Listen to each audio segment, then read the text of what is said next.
xildhibaan Siciid Cartan oo ka mid ah aqalka golaha wakiilada Somaliland isla markaasina ka soo jeeda gobolka Saaxil ahna xildhibaanadii laga soo doortay gobolkaasi Saaxil ayaa shir jaraa'id oo maanta ku qabtay Hotel Mansour ee magaalada Berbera waxa uu ka hadlay xeerka doorashooyinka ee muddooyinkii ugu dambeeyay jahawareeriyay golaha wakiilada Somaliland kaasi oo ilaa haatan aanay ansixin geesta kale waxa uu sheegay xildhibaan Siciid Cartan inaanay marnaba yeeli doonin xildhibaanada ka soo jeeda gobolka Saaxil saamigii ay markii hore lahaayeen inay ka badsadaan mooyaane inaanay ka yaraysan doonin waa sida uu hadalka u dhigay waxaana ka mid ahaa hadaladiisii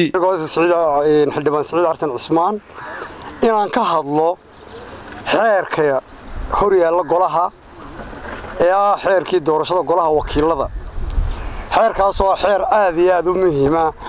haddaynu ku eegno xagga qaranka iyo haddaynu ku eegno xagga doorashooyinka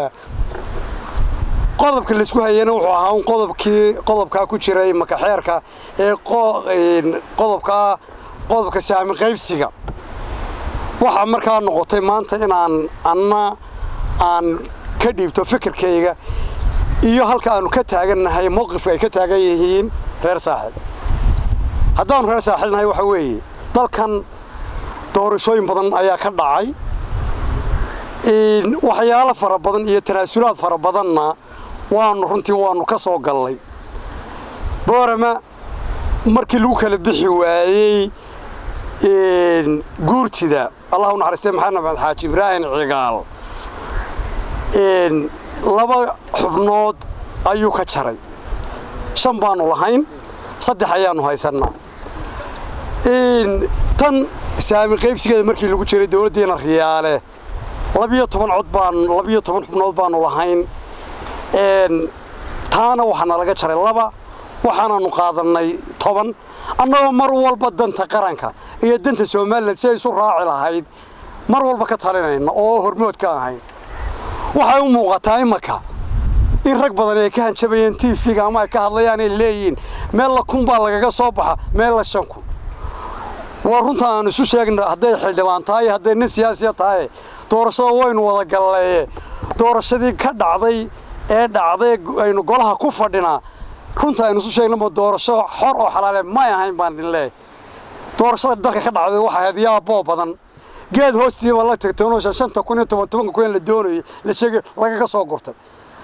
لكن واحد هيد باب لقى هاللي هذا أي نسكو أقبل لا يهي هذا ما أنت ركوهن شبان inay yiraahdaan doorashada ay ku saami qaataan ama ay ku hadlaan oo ay shanbaan ku soo baxna laba lagu soo baxay maanta lagu arkaan u leena mana ahayn taasi doorasho xalaale xalayaan mudno xal baan ku qaadanay waxaanaanu leenahay haddaanu reer Saaxilnahay maanta aqbali mayno waxyaalaha hore aanu aqbali jirnay ee aanu qaadanay ee hore wallahi banaan aqbalayna ayaanu leenahay la aqbali waayo oo loo hogaansami waayo وإنه سحترامي وين وحن ندين شيءنا سبضن بالله حسابتمي وحن كل حسابتمي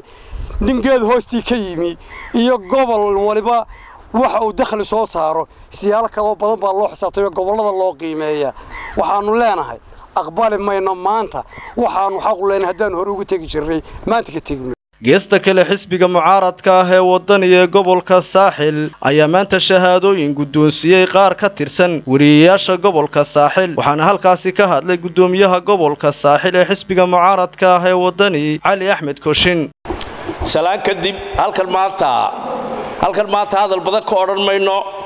kaliya waxaan u nimi ambaano xafladani ay ku saabsan tahay inaanu labada wariye guddoonsino